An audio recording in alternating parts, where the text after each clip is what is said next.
ወይዘሮ ሉሊት የተመረዘ ምግብ ስለበላች ከቤት ራቅ ብሎ የመውጣት እድሏ ጠቦ ነበረ። ምክንያቱም ተቅማጥ ስለያዛት ብዙ ደቂቃዎችን ከቤት ወጥታ ማሳለፍ አትችልም ነበረ። ዛሬ ግን በዚህ መልኩ ወጣ ብላ አዲስ ነገር አይታለች። ሰላም ሰላም! ውድና የተከበራችሁ የለዛ ሚዲያ ቤተሰቦች ለቻናሉ አዲስ ከሆናችሁ ሰብስክራይብ በማድረግ እንደዚሁም ቪዲዮውን በላይክ መጀመር አትርሱ። ሐረግ ድራማ ቀጣይ ፓርቲ ይዤላችሁ መጥቻለሁኝ። እስከ መጨረሻው ድረስ አብራችሁኝ ለመቆየት ሞክሩ። አቶ ናታንም ካሳለፍነው ፓርት ላይ እንደተወጋና ተወግቶም ወደ ቤቱ በመምጣት አንዳንድ የቁስል ማድረቂያ ያላቸውን በቤት ውስጥ የሚጠቀማቸውን ነገሮች ቁስሉን ተጠቅሞ ካሸገ በኋላ ምናልባት በዚህን ሰዓት ሊጎዱኝ የሚችሉት ናታንና ቢንያም ናቸው በማለትም ለጓደኛው ለቢንያም ደውሎ ሲነጋገር ኤፍራታ ስለሰማች ኤፍራታና ጽዮን ደግሞ ተቀጣጥረው ሌላ ካፌ ቦታ ተገናኝተው ነበረ። ነገር ግን የኤፍራታና የጽዮን ግንኙነት እንደዚሁም ንግግራቸው ያለ መስማማት ነው የተቋጨው። ምክንያቱም ኤፍራታ እውነት ናታን ነው ብለሽ ትገምቻለሽ ወይ ብላ ስትጠይቃትም እኔ በጭራሽ ወንድሜ ይሄን ያደርገዋል ብዬ አላስብም በማለት መልሳለች ጽዮን። ኤፍራታም ይሄን በማስቀጠል ምናልባት የዛን ቀን ማታ ቤት አላመሸም ብለሽኛል አይደለ በማለትም ትጠይቃታለች። ጽዮንም አዎ ቤት አላመሸም ነበረ በማለት ስትመልስላት፣ ግን ጽዮን የዛን ቀን ማታ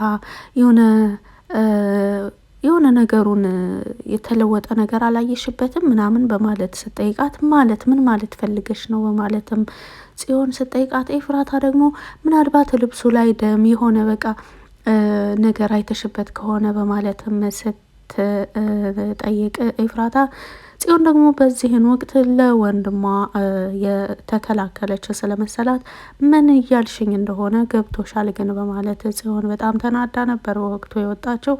ኤፍራታም የያፌት ሰዎች እንዳያውቁኝ በማለት ራሷ ላይ ኬፕ በማድረግ በተቻለ መጠን ራሷን ለወጥ አድርጋ ነው ወደ ካፌው የሄደችው።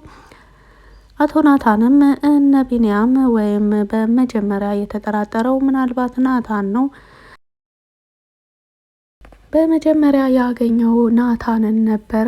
ናታንንም እንዳገኘው ከሰላምታ ቀድሞ ያንተ ጭረት ምንም ያክል ሊጎዳኝ አይችልም፣ እኔ ላይ ምንም አይነት ተጽዕኖ ሊያሳድርብኝ አይችልም በማለት ሲናገር፣ ናታን ደግሞ የምን ጭረት ነው በማለት ሲጠይቀው በቢላ ነካ ስላደረከኝ እኔ የምሞት መስሎ ከሆነ ግን በጣም ተሳስተሃል በማለትም መልሶ ይነግረዋል።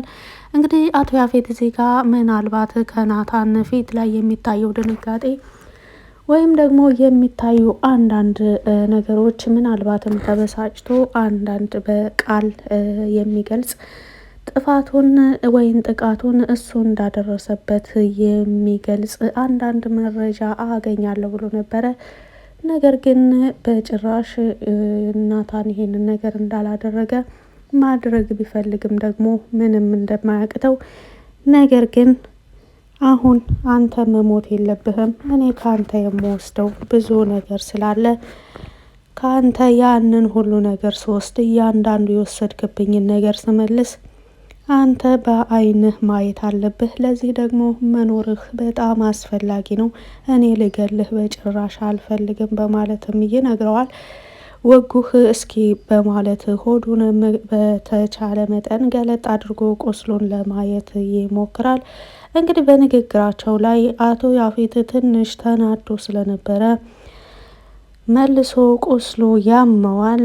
ነገር ግን ናታን በዛም ሁኔታ ስለሆነ ብሎ ሊጎዳው አልፈለገም። ናታን ይልቁንስ ደግፎ ወደ መኪና ካስገባው በኋላ ወደ ቤት ልውሰድህ ወይስ ወደ ስራ ቦታ በማለት ሲጠይቀው፣ ብቻ ከዚህ ሰፈር አውጣኝ እንጂ ታሪኩ መጥቶ ወደ ምፈልግበት ቦታ ይወስደኛል በማለትም ይናገርና፣ ነገር ግን ናታን ምናልባት አሞኝ ራሴን ከሳትኩ የሆነ ነገር አደርጋለሁ ብትል መኪናዬ ካሜራ አለው መከታተያ አለው በማለትም ይነግረዋል። ናታንም ይስቅና ስታስበኝ ህፃን ልጅ ነው እንደሚመስልህ፣ እኔ የቆሰለ አላቆስልም፣ እንደዚህ ሆንክልኝ ብዬም እዚህ ቦታ ትቼህ አልሄድም። ምንም ጠላቴ ብትሆን የተጎዳን መጉዳት አልፈልግም በማለት ይነግረዋል። ቤዛም በወይዘሮ ሉሊት ምግብ መመረዝ ምክንያት ከጽዮን ጋር አንዳንድ ነገሮችን እየተጠያየቁ ነበረ። አንቺ ነሽ ወይ ምን አድርገሻት ነው በማለትም ትጠይቃታለች። እኔ ምንም አላደረኳትም ብላ ጽዮንም ትመልሳለች። ነገር ግን ቤዛ በተቻለ አቅም የጽዮንን አንዳንድ ነገር ማስታወስ እየተጠራጠረች ነው። ምክንያቱም ኤፍራታ አሁን በውስጥሽ ትታየኛለች፣ ውስጥሽ ኤፍራታ ያለች ሁሉ ትመስለኛለች ባለችባት ጊዜ ጽዮን ቤዛን በወቅቱ እንዴ ጽዮን ማስታወስ ጀመርሽ እንዴ በማለት ስትጠይቃት አረ በፍጹም አላስታወስኩም፣ እንዲ አስታወስኩ አንድ ነገር አስታወስኩ ማለት ነው በማለት ጽዮንም ስትጠይቅ ማለቴ ይሄ ነገር እኮ አባቴ ከመሞቱ በፊት የተፈጠረ ነገር ነው። ከዛም በፊት ደግሞ ቤተሰብ መሆናችንንም አታውቂም ነበረ በማለት ስትነግራት በቃ አንድ ነገር አስታወስኩ ማለት ነው፣ ተመስገን ጥሩ ነው በማለት ትመልስላታለች። ያንን የቀድሞ ትዝታቸውን ሊያስታውሳቸው የቻለው ነገር ምንድን ነው? ኤፍራታ በፊት ከናታን ጋር ያለያዩቸው ጽዮንና ቤዛ ስለሆኑ ያንን ትዝታቸውን ስላነሳች ነው። ኤፍራታ ምንም ያክል ብንበድላት እሷ ደግሞ በመልካም ነገር ነበር የምትመልስልን የሚለውን ስታስታውስ ነው በወቅቱ ቤዛም አንዳንድ ነገሮችን እያስታወሰች መሆኗን የጠየቀቻት። አሁን ጽዮን ብዙ ነገሮችን ሁሉንም ማለት በሚቻል መልኩ አስታውሳለችም። ነገር ግን አለማስታወሷን መጠቀም የምትፈልግበት ነገር ስላለ ነው። አሁንም ማሳሰብሽ ሉሊትን እየተበቀልሻት ያለሽው ለወንድምሽ ብቻ አይደለም በማለትም ቤዛ ለጽዮን ስትናገር በወንድሜ ከመጡብኝ ምንም አደርጋለሁ ታውቂያለሽ ብላታለች። ወይዘሮ ሉሊትም ከመጸዳጃዎቹ ለመራቅ በጣም ከብዷታል። ምክንያቱም ሆዷን ስለታመመች ወደ ሐኪም ቤትም እንኳን እንውሰድሽ ቢሏት ፈቃደኛ አይደለችም። ምናልባትም በሽታው የሚተላለፍ ይሆን እንዴ በማለትም አስደንግጣት ነበረ ጽዮን። በናታንና በያፌት መካከል በተፈጠረው ነገር ላይ ኤፍራታና ጽዮን ተገናኝተው አንዳንድ ነገሮችን ለመነጋገር እየሞከሩ ነበረ ያሉት። ነገር ግን አስተናጋጇ መታ ምን ላቅርብላችሁ፣ ምን ልታዘዝ በማለት ስትጠይቃቸው ውሃ አምጪልን፣ ሌላ ምንም አንፈልግም በማለት ነበረ የመለሱላት። ነገር ግን የመጣው ውሃ ሳይጠጣ ኤፍራታና ጽዮን ሳይስማሙ ነው የተለያዩት። እንደዚሁም ቢንያምና ናታን በያፌት ዙሪያ ላይ ለመነጋገር ወደ ካፌ ተቀጣጥረው ተገናኝተው ነበረ። ትላንት ማታ ያፌት ተወግቶ ነበረ፣ ዛሬም አግኝቼዋለሁ በማለት ይነግረዋል። እንዳገኘሁትም እኔ እናንተን ነው ከተጠርጣሪዎች ውስጥ ያደረገው፣ እኔ ወይም አንተ እንደሆን ነው እያሰበ ያለው በማለት ለቢንያም ይነግረዋል። ቢንያምም እኔ እሱን መግደል ብፈልግ የማላደርግ ነው እንዲህ የሚመስለው፣ የማልችል ነው እንዲህ የሚመስለው በማለት ይናገራል።